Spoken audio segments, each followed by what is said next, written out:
ఈ రోజు పోలవరంలో పార్లమెంటరీ స్థాయి సంఘం పర్యటించనుంది. 2021 నుంచి పోలవరం ప్రాజెక్టు కోసం చేసిన వ్యయాలను, ప్రస్తుతం జరుగుతున్న పనులను పరిశీలించనున్నారు కమిటీ సభ్యులు. భూసేకరణ, సహాయ పునరావాసం కోసం చేసిన ఖర్చు, హెడ్ వర్క్స్ పై 2 రోజుల పాటు సమగ్ర అధ్యయనం చేయనుంది committee.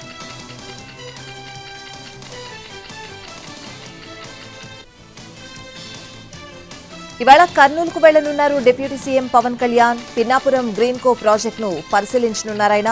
ఏషియాలోనే Pinnapuram green co power project అతిపెద్దది. విండ్ పవర్, సౌర విద్యుత్, హైడల్ పవర్ యూనిట్ ఒకే దగ్గర ఉండడం దీని ప్రత్యేకత. మొత్తం ప్రాజెక్టును ఏరియల్ వ్యూ ద్వారా పరిశీలించనున్నారు deputy CM Pawan.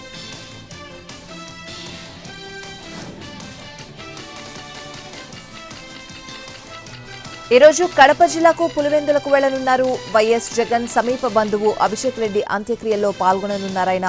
YS Prakash Reddy మనవడు అభిషేక్ రెడ్డి అనారోగ్యంతో హైదరాబాద్లోని ఏఏజీ హాస్పిటల్లో చికిత్స పొందుతూ కన్నుమూశారు. ఆయన భౌతిక కాయాన్ని పులివెందులకు తరలించారు. ఇవాళ జరిగే అంత్యక్రియల్లో పాల్గొననున్నారు జగన్.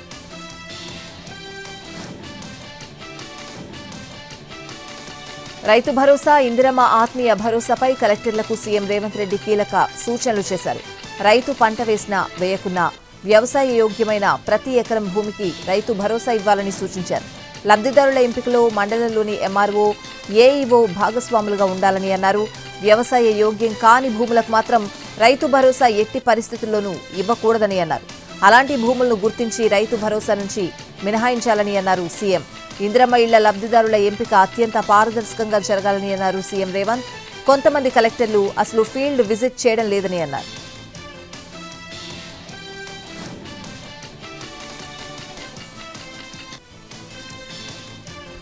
మాజీ మంత్రి కేటీఆర్ పై మరో కేసు నమోదైంది. ఆయనపై బంజారాహిల్స్ పిఎస్లో పోలీసులు కేసు నమోదు చేశారు. తమ ఆదేశాలను పాటించకుండా ర్యాలీ నిర్వహించారని అభియోగం మోపారు.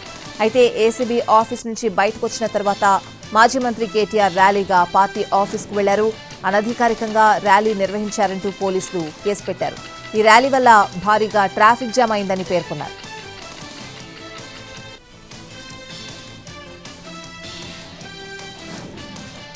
ఆదివాసీల విద్య, ఉద్యోగ, ఆర్థిక అభివృద్ధికి చర్యలు చేపడుతున్నామని సీఎం రేవంత్ రెడ్డి అన్నారు. ఆదివాసీ సంఘాలు, ప్రజా ప్రతినిధులతో ఆయన సమావేశమయ్యారు. కొమరం భీం వర్ధంతి జయంతులను అధికారిక ఉత్సవంగా నిర్వహించాలని అధికారులను ఆదేశించారు. ఆదివాసీల కోసం ప్రత్యేకంగా స్టడీ సర్కిల్, మౌలిక సదుపాయాలను వెంటనే మంజూరు చేస్తున్నట్లు తెలిపారు. ఆదివాసీల మాతృభాషలో విద్యను అందించే అంశాన్ని అధ్యయనం చేయాలని అధికారులకు సూచించారు. ఇక విదేశాల్లో చదువుకునే ఆదివాసీ విద్యార్థులకు సంబంధించి పెండింగ్ ఓవర్సీస్ స్కాలర్షిప్స్ ను క్లియర్ చేయాలని అధికారులను ఆదేశించారు సీఎం.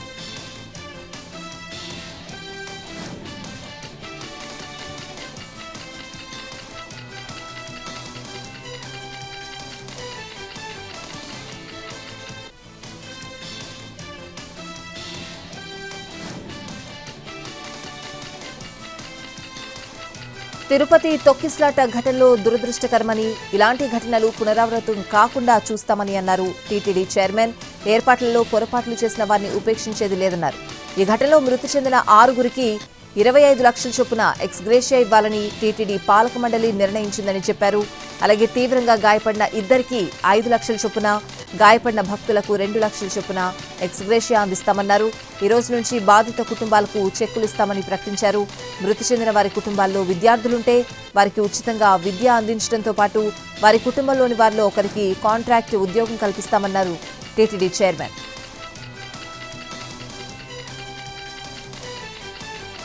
హైదరాబాద్ మాధాపూర్ దుర్గం చెరువు కాలనీలో ఎఫ్టీఎల్ బఫర్ జోన్లను 4 నెలల్లో ఫిక్స్ చేస్తామని హైడ్రా కమిషనర్ రంగనాథ్ తెలిపారు. మాధాపూర్ దుర్గం చెరువు కాలనీ వాసులు ఆయనతో సమావేశమయ్యారు. 3 నెలల నుంచి దుర్గం చెరువు కాలనీలోని ఎఫ్టీఎల్ బఫర్ జోన్లు భారీగా నిర్మాణాలు వచ్చాయన్నారు. వాటిని కూల్చేస్తామని నోటీసులు జారీ అయ్యాయి. రెవెన్యూ అధికారులు కాలనీలోని వారికి నోటీసు ఇచ్చారు. అప్పటి నుంచి వివాదం కొనసాగుతోంది. ఈ క్రమంలో హైడ్రా కమిషనర్ రంగనాథ్తో భేటీ అయి తమ గోడు వెళ్లబోసుకున్నారు కాలనీ వాసులు. దీనిపై స్పందించిన రంగనాథ్ అన్ని వివరాలు సేకరించి సమస్యకు 4 నెలల్లో పరిష్కారం చూపిస్తామని హామీ ఇచ్చారు.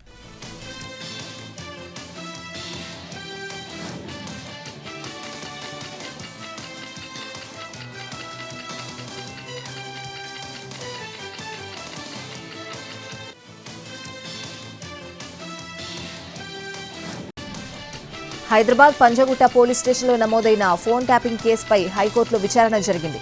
ఈ నెల 28 వరకు హరీష్ రావును అరెస్టు చేయొద్దని ఉత్తర్వులిచ్చింది కోర్టు. తదుపరి విచారణను 28కి వాయిదా వేసింది. చక్రధర్ అనే రియల్ ఎస్టేట్ వ్యాపారిచ్చిన ఫిర్యాదుతో పంజగుట్ట పోలీసులు హరీష్ రావుపై కేసు నమోదు చేశారు. ఆ ఎఫ్ఐఆర్ను రద్దు చేయాలని హైకోర్టును ఆశ్రయించారు హరీష్ రావు. అరెస్టు చేయకుండా ఆదేశాలివ్వాలని కోరారు. గత విచారణ సందర్భంగా హరీష్ రావును అరెస్టు చేయొద్దని మధ్యంతర ఉత్తర్వులిచ్చింది హైకోర్టు.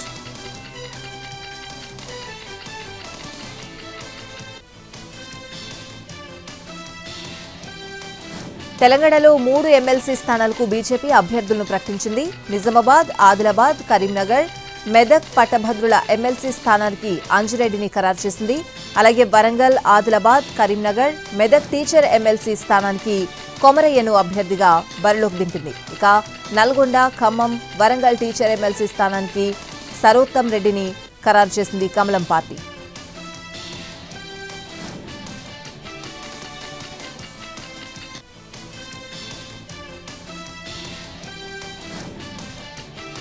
ఎర్రవల్లి ఫామ్ హౌస్ లో కేసీఆర్ తో భేటీ అయ్యారు మాజీ మంత్రి కేటీఆర్. అయితే ఫార్ములా ఈ కార్ రేస్ కేసులో ఏసీబీ విచారణకు అయ్యారు కేటీఆర్. విచారణకు సంబంధించిన విషయాలను కేసీఆర్ కు వివరించారు. 7 గంటల పాటు కేటీఆర్ ను ప్రశ్నించారు ఏసీబీ అధికారులు. అడిగిన ప్రశ్నలే పదే పదే అడిగారని ఆరోపించారు. విచారణకు పూర్తిగా సహకరించారని చెప్పారు.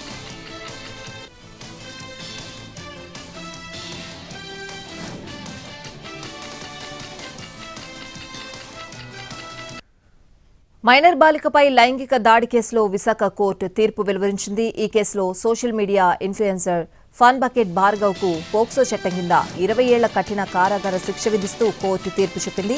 అంతేకాదు బాధితురాలికి 4 లక్షల పరిహారం చెల్లించాలని ఆదేశాలు జారీ చేసింది. టిక్టాక్ వీడియోలతో ఫేమస్ అయ్యాడు ఫన్ బకెట్ భార్గవ్.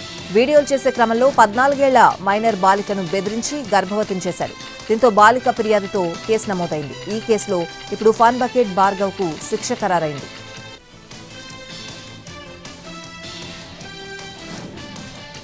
కేరళ తరహాలో పడవ పోటీలకు కోనసీమ జిల్లా సిద్ధమవుతోంది. సంక్రాంతి పండుగకు ఆత్రేయపురంలో 3 రోజుల పాటు పడవ పోటీలతో పాటు ఈత పోటీలకు ఆతిథ్యమిస్తోంది.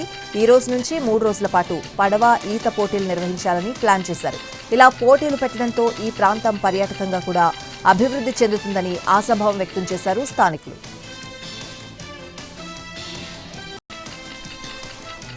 కోళ్లదాన ముసుగులో ఆల్ట్రాజోలం అమ్మకాలు ముఠా గుట్టును హైదరాబాద్ పోలీసులు రట్టు చేశారు.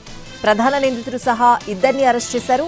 వీరి నుంచి 55 లక్షల విలువైన ఆల్ట్రాజోలంతో పాటు ముడి సరుకు, తయారీ సామాగ్రి స్వాధీనం చేసుకున్నారు.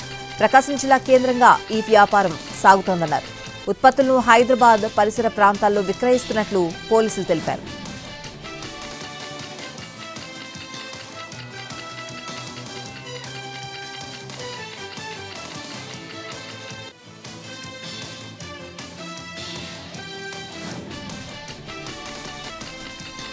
మెదక్ జిల్లా నర్సాపూర్లో హిట్ అండ్ రన్ కలకలం రేపింది. హైదరాబాద్ మెదక్ ప్రధాన రహదారిపై ముందు వెళ్తున్న బైక్ ను ఢీకొట్టి ఆగకుండా వెళ్లిపోయింది లారీ.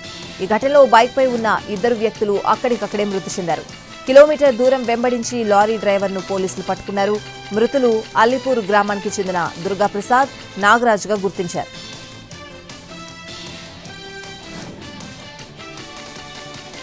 ఏపీ, తమిళనాడులో 3 రోజుల పాటు వర్షాలు కురిసే అవకాశం ఉందని తెలిపింది భారత వాతావరణ శాఖ.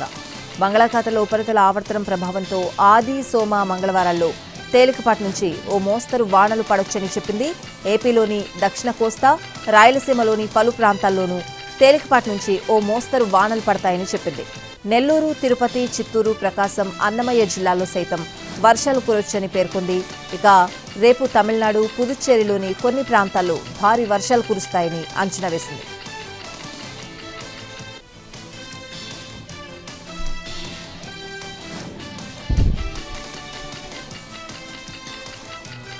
కాంగ్రెస్ అగ్రనేత రాహుల్ గాంధీకి పరువు నష్టం కేసులో ఊరట లభించింది.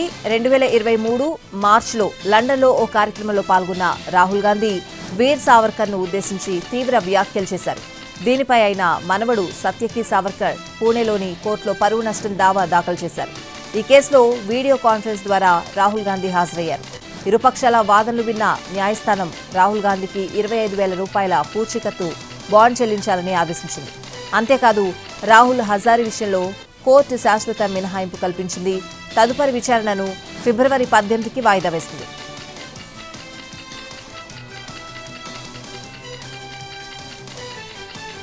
వచ్చే 2 ఏళ్లలో చెన్నైలోని కోచ్ ఫ్యాక్టరీలో 50 అమృత్ భారత్ రైళ్లు తయారు చేస్తామన్నారు కేంద్ర రైల్వే మంత్రి అశ్విని వైష్ణవ్. అమృత్ భారత్ వెర్షన్ 2.0 రైళ్లలో కొత్తగా 12 రకాల మార్పులు చేపట్టామని అన్నారాయన. చెన్నైలోని ఇంటిగ్రల్ కోచ్ ఫ్యాక్టరీని ఆయన సందర్శించారు. అమృత్ భారత్ రైళ్లతో పాటు వందే భారత్ 2.0 స్లీపర్ రైళ్ల తయారీని పరిశీలించారు. Semi automatic couplets, modular toilets, emergency talk back feature, emergency brake system ఇలా 12 రకాల మార్పులు చేసినట్లు వైష్ణవ్ తెలిపారు.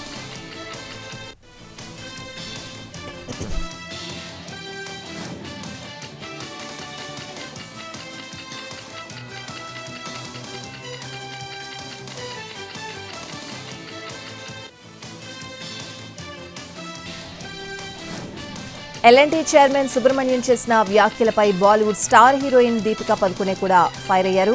సుబ్రహ్మణ్యన్ స్టేట్మెంట్ తనకు షాకింగ్ అనిపించిందని అన్నారామె. ప్రపంచంలో పెద్ద కంపెనీకి చైర్మన్ గా ఉన్నవారు ఇలా మాట్లాడడం సరికాదన్నారు.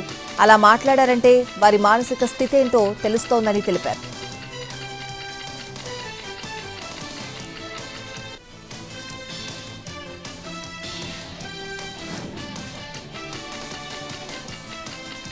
సామాన్య ప్రజలు సుప్రీంకోర్టును సందర్శించేందుకు అవకాశం వచ్చింది. ప్రతి నెల 1, 3 శనివారాల్లో ప్రజలు సుప్రీంకోర్టును సందర్శించొచ్చు. అయితే ఆ రోజుల్లో ప్రభుత్వ సెలవులుంటే ఈ అవకాశం ఉండదు. ప్రజలకు మరింత చేరువ కావడంతో పాటు సుప్రీంకోర్టు పట్ల వారికి అవగాహన కల్పించడమే లక్ష్యంగా ఈ అవకాశం కల్పిస్తున్నట్లు తెలిపారు అధికారులు. ఈ భవనంలోని ప్రతి విభాగం గురించి, దాని చారిత్రక విశిష్టత గురించి తెలియజేయనున్నారు. ఉదయం 10 గంటల నుంచి సాయంత్రం 5 గంటల వరకు తీసుకువెళ్లి చూపిస్తారని తెలిపారు. ముందుగా ఆన్లైన్లో బుక్ చేసుకోవడం తప్పనిసరి.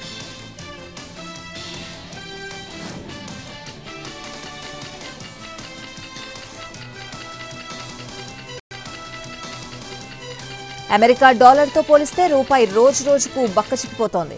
ఆర్బీఐ జోక్యం చేసుకున్న మారకపు విలువ పతనం ఆగడం లేదు. చరిత్రలోనే తొలిసారిగా 86.04 వద్ద ముగిసింది. రూపాయి క్షీణత ఇలాగే కొనసాగితే దిగుమతులపై ఎక్కువగా ఆధారపడే మన దేశానికి ఇబ్బందులు తప్పవు. వాణిజ్య లోటు, కరెంటు ఖాతా లోటు, ద్రవ్యోల్బణం పెరిగేందుకు దారితీయొచ్చు. విదేశాల్లో చదువు నిమిత్తం తమ పిల్లలను పంపిన కుటుంబాలకు ఆర్థిక భారం విపరీతంగా పెరుగుతోందని అంచనా వేస్తున్నారు ఆర్థిక నిపుణులు.